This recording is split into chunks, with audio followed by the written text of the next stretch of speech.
Welcome! In this video I want to introduce you to a sample finished version of the site you'll be creating in this course. First we'll go through the wireframes that prescribe the overall content and structure. Then we'll look at my example site. Recall that overall you will design a site centered around a topic or theme. This theme should be one that has related products and articles you will collect and curate for your site.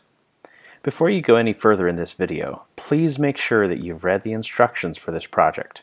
If you have not yet, please pause this video and first finish reading those instructions. So, assuming you're familiar with the idea of the project, let's walk through the wireframes.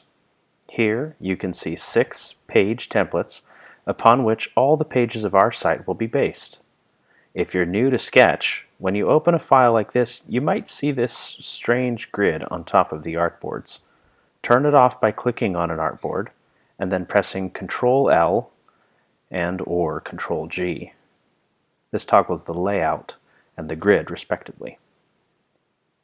Click on the Home artboard and pressing Command-2 zooms us to just that artboard. Then pressing Command-0 zooms to actual size. Here we see that our site will include a masthead that shows the site branding and an optional tagline. Below this we have the persistent navigation bar, which will include these links to the home page, the articles section, the products section, and the about page.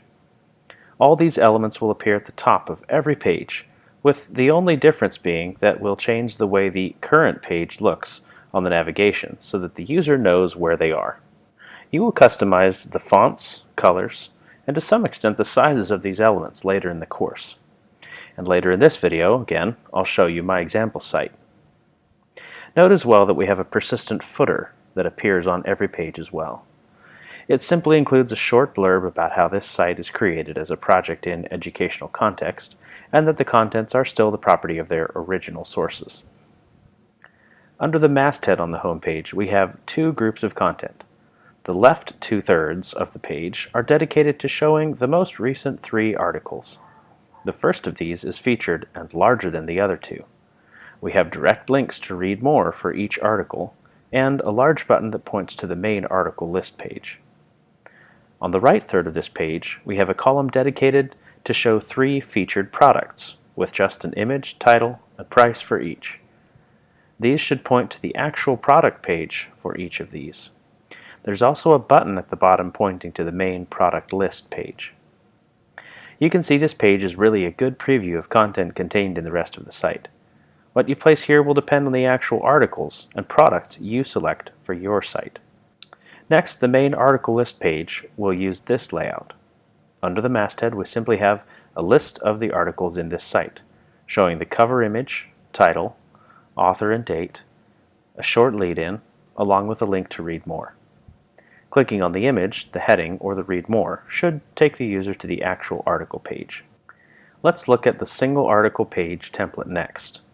Here you can see we simply show the full content for an article. All our articles should be time-based and have at least one author, so we'll show the title, date, author, cover image, and the body of the article. Remember, you can choose the articles you want to include, or even write your own if you like.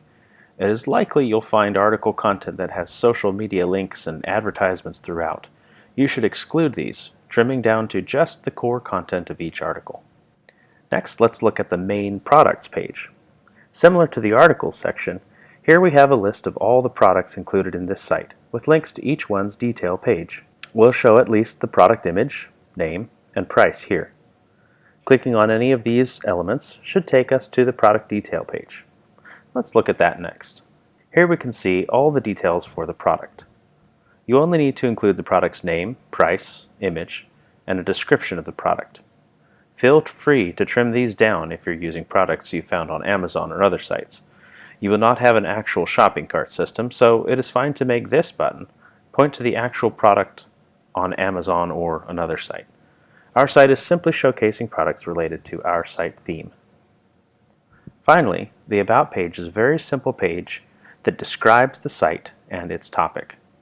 You'll compose this page to ensure it accurately explains your site. Now I'd like to walk you through my example site so you can see how these wireframes can be interpreted. I'll do so by showing you the site in InVision, where we can actually simulate the navigation. Here's my home page. You can see the 3 articles I've chosen to feature and the 3 products. If we click on an article, we're taken to the single article template, and this would actually show the actual article in our finished site. Back on the home page, we can also see a product detail page by clicking on a product. We can get to the article list page and to the product list page from these buttons at the bottom. Next in the navigation, the article page shows the list of articles, and you can see how I've chosen to format all the elements here. As before, clicking on one article leads to the single article template page. Next, the product page shows thumbnails of the products in the site, and clicking on any of these shows the product details.